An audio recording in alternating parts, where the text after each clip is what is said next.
आज की वीडियो जो कि लेक्चर 3 है उसमें हम डेटाबेस एप्लीकेशन के बारे में पढ़ेंगे कि डेटाबेस यानी एप्लीकेशन क्या एप्लीकेशन बायोइन्फॉर्मेटिक्स में इसकी क्या एप्लीकेशन होती है। इससे पहले हमने लेक्चर 1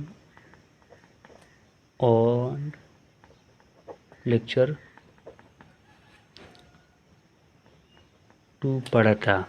लेक्चर 1 एंड लेक्चर 2 पढ़ा था। लेक्चर 1 में हमने बायोइन्फॉर्मेटिक्स की इंट्रोडक्शन की थी और इसके अलावा हमने हिस्ट्री ऑफ बायोइन्फॉर्मेटिक्स की लेक्चर 1 में पढ़ा था और लेक्चर 2 में हमने सीक्वेंस अलाइनमेंट के बारे में पढ़ा था और टाइप्स ऑफ अलाइनमेंट के बारे में पढ़ा था, जो कि हमारे पास 2 टाइप्स ऑफ अलाइनमेंट होती है। एक होती है पेयर वाइज अलाइनमेंट, दूसरी होती है मल्टीपल वाइज अलाइनमेंट। और इसके अलावा लेक्चर 2 में हमने सीक्वेंस होमोलॉजी के बारे में पढ़ा था।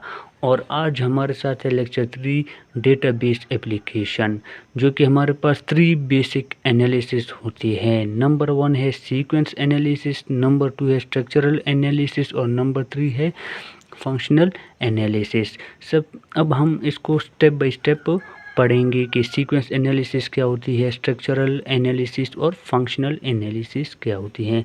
सीक्वेंस एनालिसिस वर्ड से ही यानी अल्फाज से ही पता चलता है कि सीक्वेंस, इसमें सीक्वेंस होती है। Sequence analysis involve studying the identification of nucleotide in DNA, RNA और प्रोटीन। इसमें हम आइडेंटिफिकेशन करते हैं nucleotide with the help of DNA हो गया, आरएनए और प्रोटीन, जो कि सीक्वेंस की मदद से करते हैं।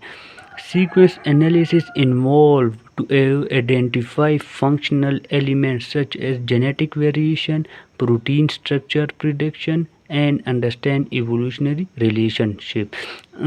सीक्वेंस एनालिसिस में हम 3 बेसिक आइडेंटिफिकेशन करते हैं: जेनेटिक वेरिएशन, प्रोटीन स्ट्रक्चर और इवोल्यूशनरी रिलेशनशिप को फाइंड आइडेंटिफिकेशन करते हैं। अब हमारे साथ है स्ट्रक्चरल एनालिसिस, यानी वो स्ट्रक्चर, इसमें हम स्ट्रक्चर की एनालिसिस करते हैं। It is very important. Structure analysis बहुत ज़्यादा इम्पॉर्टेंट है बायोइन्फॉर्मेटिक्स, यानी ये सबसे ज़्यादा अहमियत की वाला टॉपिक है।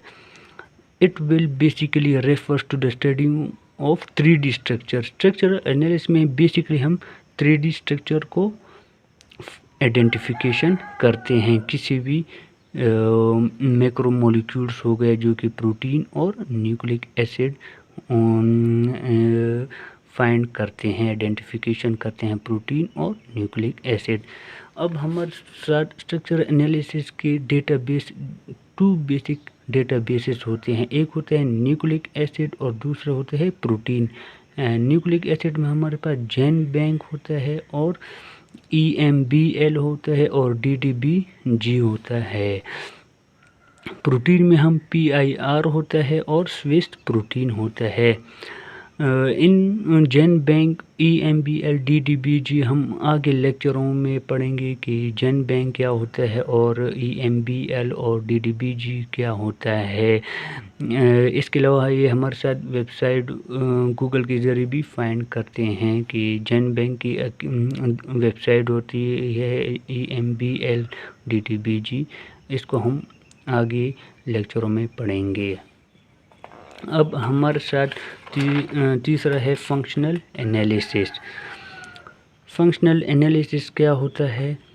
Sequence finds metabolic pathway with the help of function prediction, यानी सीक्वेंस को फाइंड करते हैं with the help of function prediction के ज़रिए, जो कि TNE हो गया, प्रोटीन हो गया, एक्सप्रेस के ज़रिए। और अब हम इन तीनों की एप्लीकेशन, यानी ये कहाँ कहाँ पर इस्तेमाल होती है। नंबर 1 होता है मेडिकल एप्लीकेशन। मेडिकल में ज़्यादातर ये इस्तेमाल होता है, यानी ड्रग डिज़ाइन हो गया, जीन थेरेपी, इनमें ज़्यादातर इस्तेमाल होता है। अब हम इसकी यूजेस के बारे में पढ़ेंगे कि डेटाबेसेस की यूजेस क्या होती है। The main purpose of a biological data base is to store and manage, जो कि मेन पर्पस क्या है इसकी? स्टोर करना किसी भी डेटा को, ये बेसिकली ये स्टोर करता है और मैनेज करता है बायोलॉजिकल डेटा को and information like biological sequence हो गया, स्ट्रक्चर एंड प्रोटीन, इन सब को स्टोर करता है, यानी बायोलॉजिकल इन सब को स्टोर करता है डेटाबेसेस के ज़रिए। अब हमारे पास types of database basically two types होता है। नंबर 1 है प्राइमरी डेटाबेस और नंबर 2 है सेकेंडरी डेटाबेस। इसको स्टेप बाय स्टेप पढ़ेंगे। सबसे पहले हम प्राइमरी डेटाबेस को पढ़ेंगे, जो कि हमारे पास दो टाइप मोर देन होता है, सीक्वेंस डेटाबेस और स्ट्रक्चर डेटाबेस। सीक्वेंस डेटाबेस में मोर देन टू टाइप्स होते हैं, न्यूक्लियोटाइड और प्रोटीन। सीक्वेंस जो कि हमने आगे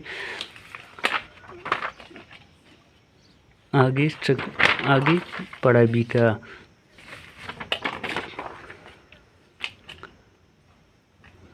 जैन बैंक हो गया, EMBL DDBG, ये हमारे पास सीक्वेंस डेटाबेस में होते हैं। और स्ट्रक्चर में हमारे पास न्यूक्लियोटाइड और PDB, स्कोप और कैथ होता है।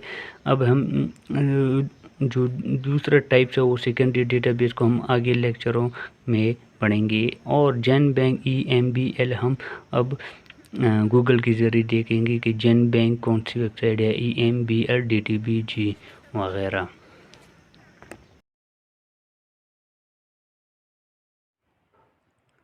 अब हम जैन बैंक को देखेंगे।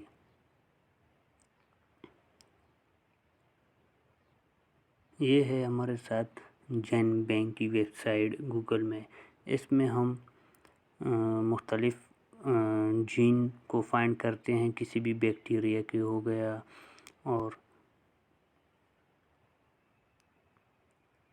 इसके अलावा हम प्रोटीन को फाइंड कर सकते हैं, और इसके अलावा हम स्ट्रक्चर को फाइंड कर सकते हैं। ये हम जैन बैंक के ज़रिए फाइंड करते हैं, जो कि NCBI की वेबसाइट में मौजूद होता है। अब हमारे साथ EMBL वेबसाइट ये है। ये हमारे साथ EMBL गूगल में जैसे ही EMBL दे तो ये हमारे साथ वेबसाइट ओपन हो जाता है। इसमें हम जीन, प्रोटीन, इन सब को फाइंड करते हैं। इन सब को हम बाद में स्टेप बाय स्टेप फाइंड करते हैं किसी भी बैक्टीरिया को। इसके अलावा हम DDBG, जो कि ये है हमारे साथ इसकी वेबसाइट DDBG, इसमें हम प्रोटीन को फाइंड, न्यूक्लियोटाइड सीक्वेंस फाइंड करते हैं with the help of DDBG। और इसके अलावा हमारे साथ PIR डेटाबेस, ये है प्रोटीन इंफॉर्मेशन रिसोर्स की वेबसाइट। इसमें हम प्रोटीन को फाइंड करते हैं।